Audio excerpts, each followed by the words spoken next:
Hi, thanks for the question on the following. I'm a program manager at a small mission, and I'm going to be putting forward recommendations to the ambassador related to two GAC priorities and strategies and actions that I can propose to advance them, and then what other policies and resources that I can draw upon for support.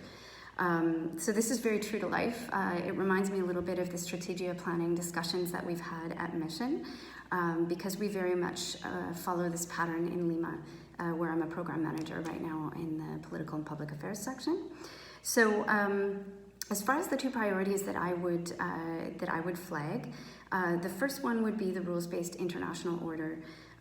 This is evident right from the top in key documents from the center, but also in the departmental plan for global affairs, our core responsibilities, and really this is the type of work that cascades right down to officer level. So we all see these elements of the rules-based order coming up in our objectives and our focus, areas of focus. So underneath rules-based order, core responsibilities that I would seek to touch on through my recommendations would be international advocacy and diplomacy, and development and public security programming. And fundamentally, the hook that I would be using in the context of Peru would be Venezuela, which shows up again in the minister's mandate letter as a key topic, a key priority. And I think that we can get at Venezuela by using the general priority of rules-based international order as the vehicle for doing so. So in the context of Peru, I would be looking at engaging on a number of fronts. So diplomatically speaking, Peru is a very close partner on Canadian efforts and regional international efforts to reach a democratic solution for the current situation in Venezuela. And so the Lima Group is key amongst that, and that is an area where we do quite a bit of diplomatic work on the ground, as well as from Ottawa, to engage with Peru and find chart new ways ahead.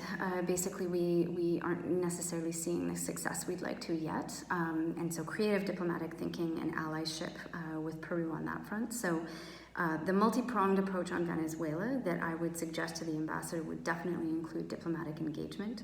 Now, of course, that's something that we would do in concert with headquarters and the Venezuela Task Force based in Ottawa. Peru not only is engaged on a diplomatic level, but they face quite a few challenges related to Venezuela because they're the second highest recipient of Venezuelan migrants and refugees in the world. And so it appeals to Peru not only for their relationship building overseas, but it's also a pressure point for them inside the country. And so I would recommend that we leverage both development programming and CFLI programming, the Canada Fund, which is based in the political section that I manage, as a way to demonstrate, one, engagement and support by Canada on this key issue, but two, that we leverage it as a way to advance bilateral interests, which I didn't mention at the beginning, but can cross off another one of Canada's major priorities, because it would be incredibly well received by Peru, and certainly has been.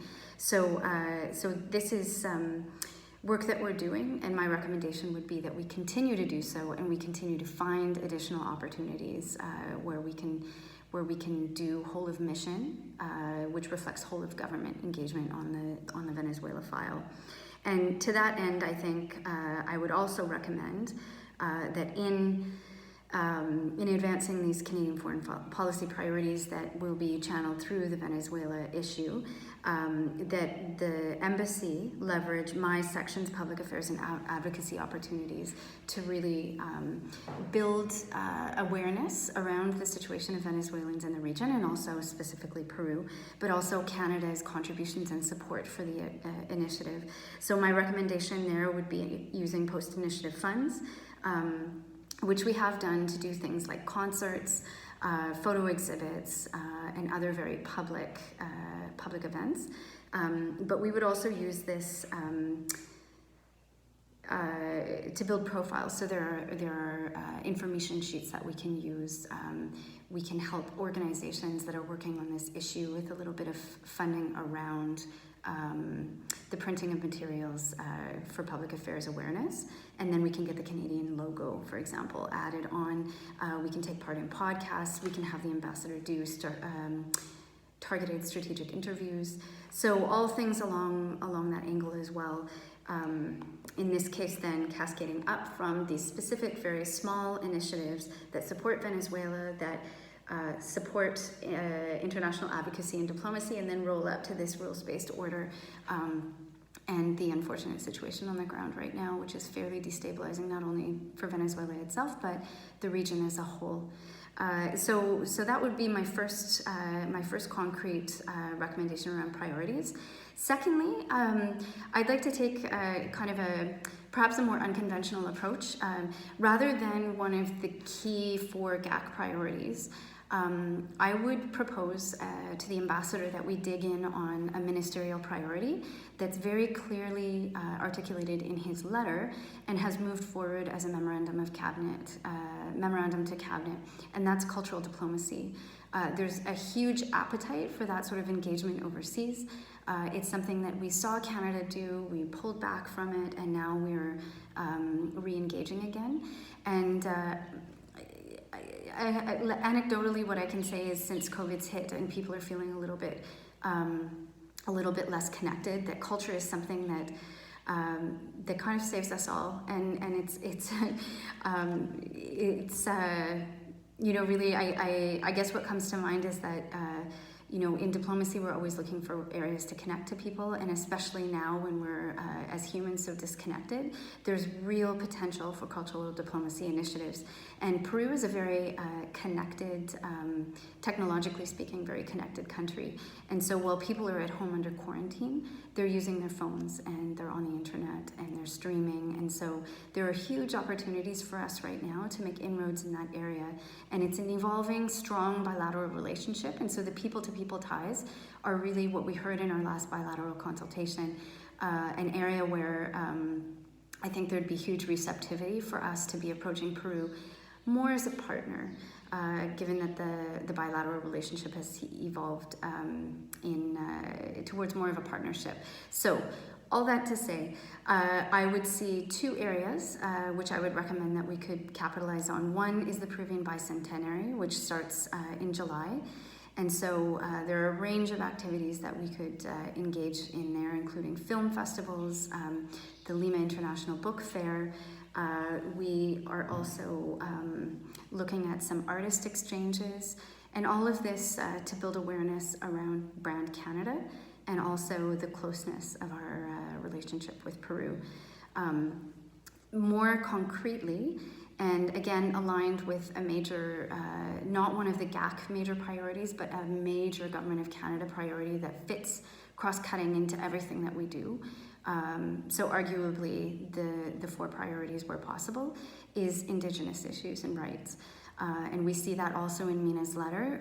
We have heard the Prime Minister say that that's the most important relationship that Canada has, is to its Indigenous peoples and populations. And so cultural diplomacy really is an area where we can carve out and chisel space to advance that conversation overseas, and in doing so reflect and develop a little bit how we're engaging in the conversation domestically. So in that case, I would suggest that we move it forward in a humble way, in a way where we're listening and exchanging people-to-people ties, government-to-government ties, and in the context of Peru, this would be very, very well received. It's also something that our cultural diplomacy efforts could link very nicely to some of our development programming, and even trade initiatives too. So again, as I mentioned with my previous point, this could be moved forward as a whole of mission and therefore a whole of government initiative, linking to some of the trade initiatives with women, small medium enterprises that are Indigenous female owned, as well as the feminist entrepreneurship strategy, and see how we can weave Indigenous in there And I think these two suggestions, in my mind, would move forward as well considered, well aligned, and very coherent amongst the various business lines that we deliver here at the Embassy of Canada to Peru. Thank you.